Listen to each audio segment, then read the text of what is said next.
Good morning and welcome to Church at Home with Rachael for Friday the 9th of July.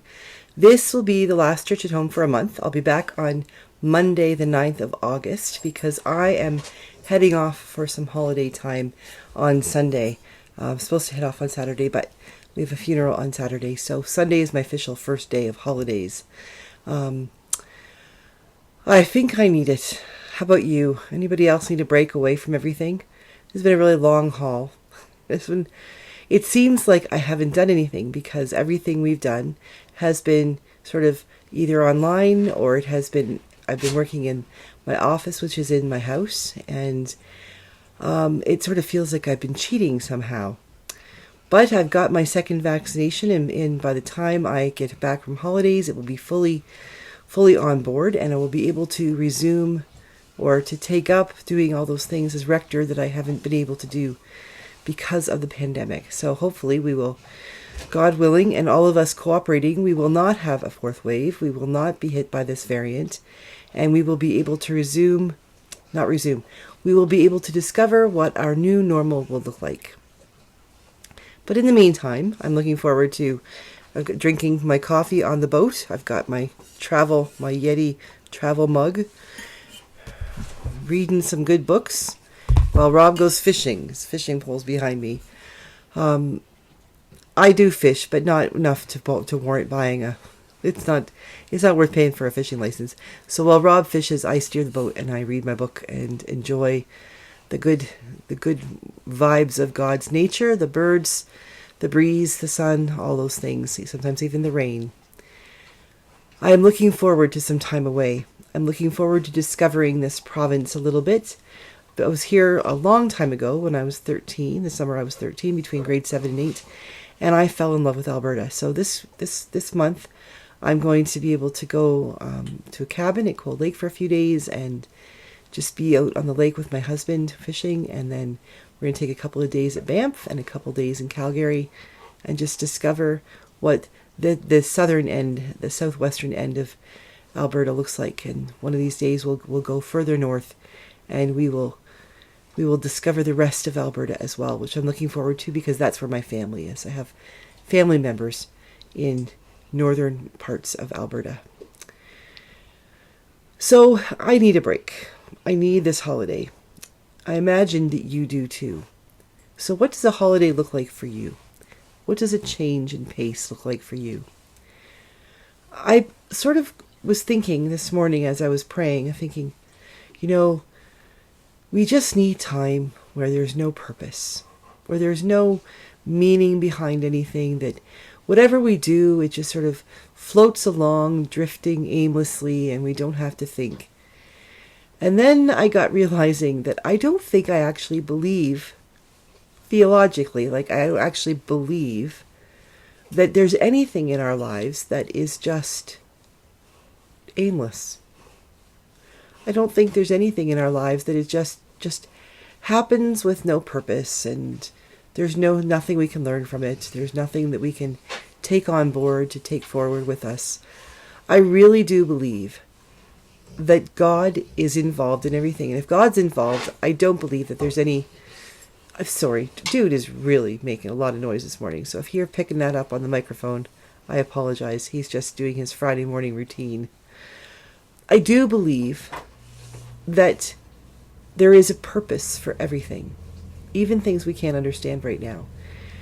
And even when I go on my holidays and I aimlessly do things, go for a walk, read a book, have a cup of coffee sitting on the deck, watch the fireflies, do whatever it is that I do, I don't believe that at the end of that day there will be any part of it that God hasn't been both present in, but also teaching me or introducing me to something. Maybe it's introducing me to something I've never known before, or reminding me of something that's important in my life, or something maybe that's coming up that I'm not aware of, but this moment of pondering, this moment of seeing the fireflies flickering, this moment of watching the eagles fly overhead, there's something in this that I can learn from. I don't believe it's predestination.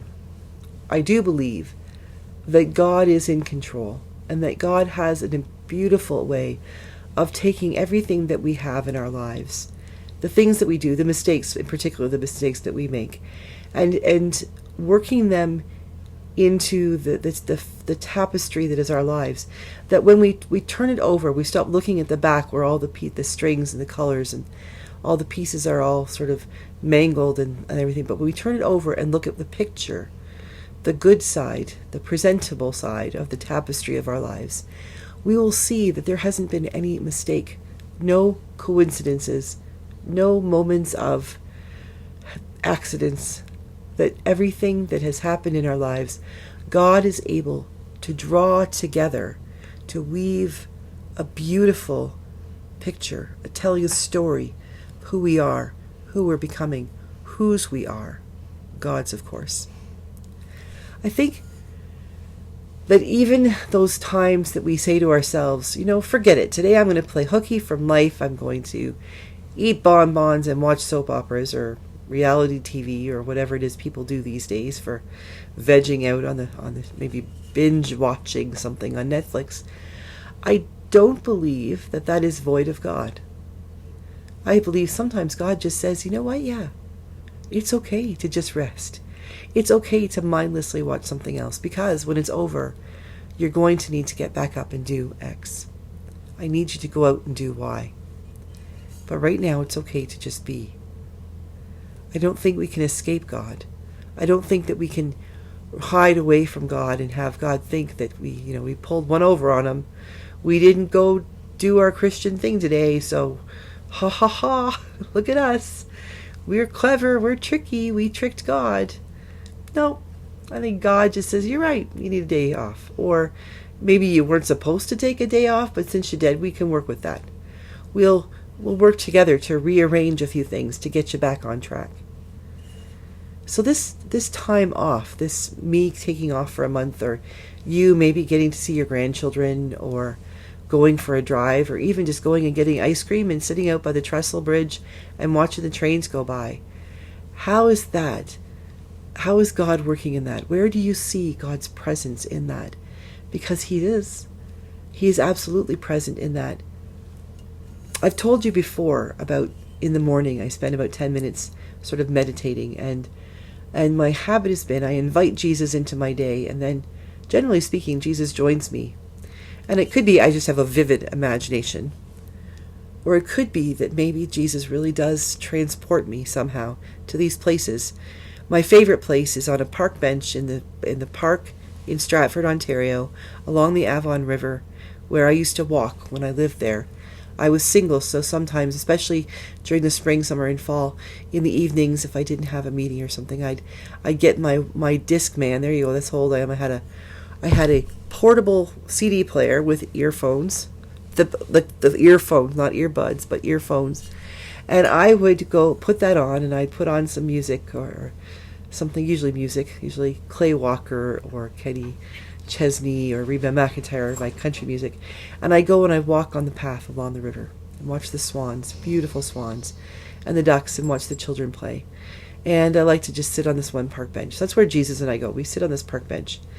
Lately, Jesus and I have not been on our park bench. Lately, Jesus has been taking me to places where I'd rather not be, and helping me to learn how to be patient and to just be in this moment. Some of the moments are quiet and calm, not necessarily peaceful, because I can't calm my brain down. Some of the moments have been actually quite painful, but then Jesus is like nursemaid to me, taking care of me, cleaning up my wounds, making sure that I understand I am not alone. And lately it has been an invitation, I think, or a push, to go for a walk along a bridge that terrifies me. You may not know this yet, but I hate bridges. I don't like driving on bridges. I don't like walking on bridges. I certainly don't like standing on bridges. And when we went out west, when I was 13, we went out to Vancouver, and my family went with my uncle and my aunt out to this beautiful park. And there was a bridge, a rope bridge across a gorge. And they all went over and had beautiful pictures taken and romped through the woods. And I sat on a tree stump because I would not go across that bridge. I'm still not sure if I would go across the bridge. I've gotten a bit braver over the years, but it was pretty shaky. Well, Jesus has invited me to attempt to walk across this bridge. And the beautiful part is, I'm so terrified of bridges, and it's one of those ones where it's just a rope with arms, like you can put your arms out, but you have to put your feet on a wide rope and one in front of the other. I know I won't fall. It's safe. There are walls around me, but I'm terrified. So in my meditation, I'm learning to just put one foot in front of the other and not worry about what's in the future, not worry about what's happening 6 months from now, a year from now, 10 years from now, because right now I need to just look right there. Where is my foot going to go next? Where is my foot going to go after that? I can't look up and see and look beyond, because I have to pay attention to what's right in front of me. And I think that's the lesson that God is trying to teach me. I need to slow down. I need to pay attention to what is right in front of me in the next 30 seconds, rather than worrying so much about what's in front of me in September or November or next July. Or just relax and trust that Jesus is with me.